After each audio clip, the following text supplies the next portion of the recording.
Hello, my beautiful queens and kings. Have you ever been in a relationship where nothing is openly abusive? However, you still feel exhausted,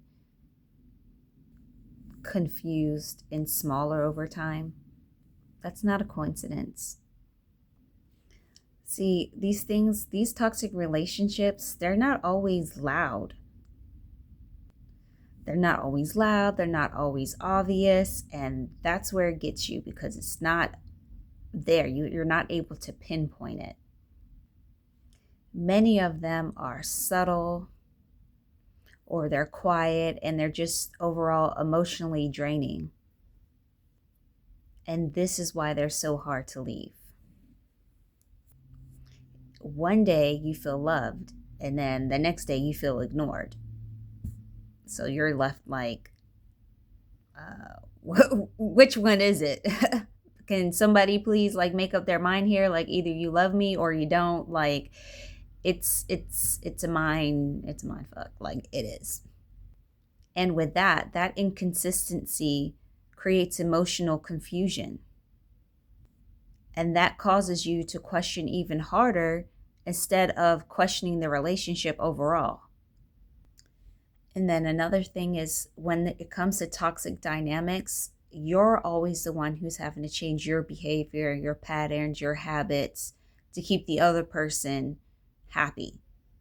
But they're not doing anything. It's all on you. You're the one who's changing everything. Again, to keep the peace and to keep them happy. You're monitoring your tone, your words, your reactions, every little thing while they're taking no responsibility. That gets draining. Because it's every little thing you do, every conversation that you do have or that you don't have. We think oh, we'll just be quiet and just keep to ourselves. That can be draining as well because you're in that environment, that energy, you're too sensitive. You can pick up on things when there's nothing even being said. You can pick up on that energy. So again, it's just overall draining and just God, you can't win for, what is this saying? You can't win for losing. Is that how it goes? I don't know, but you know what I mean. Or over time, your needs become too much.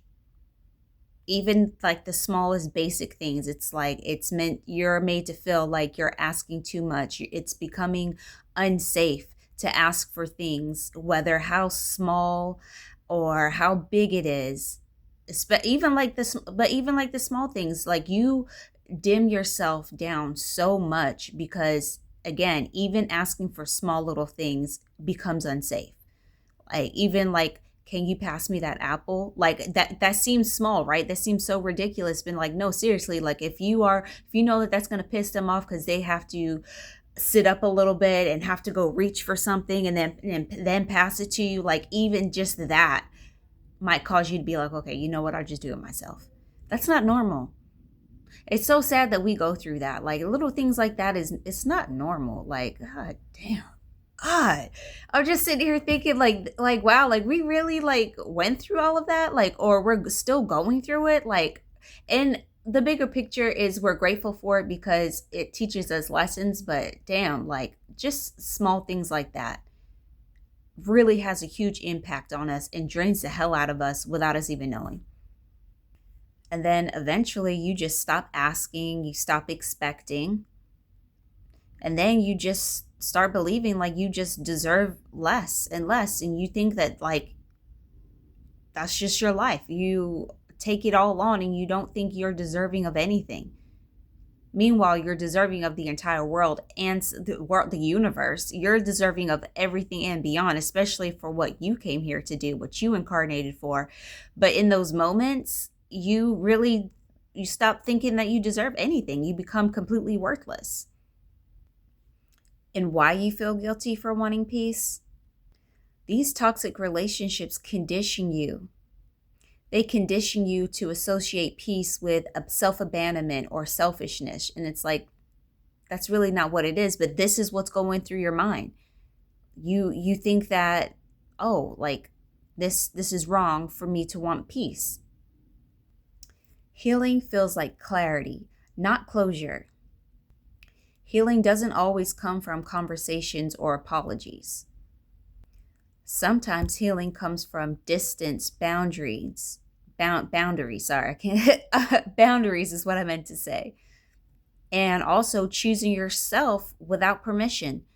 Sometimes we get pushed so far, like, no, not some, most of the times we get pushed to even like beyond the edge. Like some people are like, I'm on the edge. Like, no, like we done fell off the edge. We over here rolling around in these valleys, like thinking we're the scum of the earth, doing the most. And then we're like, wait a minute, like, no, like we start taking it back and just being like, we're looking around and like this doesn't feel right. We don't always, that's our intuition. And when we never trusted ourselves, we may not really, we don't trust our intuition. So we don't believe that we deserve more, but eventually we're going to start being like, wait a minute, like you start putting up those boundaries, you start having standards, and you're just like, no, like that's not okay. Like even if you're not saying those things out loud, you feel it in your body, like you're just not going to take on other people's emotions anymore. You don't leave toxic relationships because you're weak. You leave because you're done portraying yourself anymore. If this helped you put words to something that you've been feeling, go ahead and hit the like button, subscribe if you want to join this tribe, and also comment peace over chaos. Sorry, at the end there, I was getting, like, I'm getting used to saying that because I don't want it to sound cliche, because this is somebody who's truly genuine and authentic. And I know we've been raised in a world and we've been conditioned and programmed to believe that everything is unsafe and that it's hard for us to come across other people that think like us. We think that because we're so different, a lot of us think for a long time, like I did, it was something wrong with me. Meanwhile, there's nothing wrong with you. There's other people like you out there. There's other people like you who truly care, who truly have that love within them, that truly want to reach out to other light workers like yourselves and earth angels and chosen ones, whatever you resonate with, for us to come together, bring our light together and rise. So if you feel called to, I would love for you to join this tribe. And until next time, I love you and the universe loves you.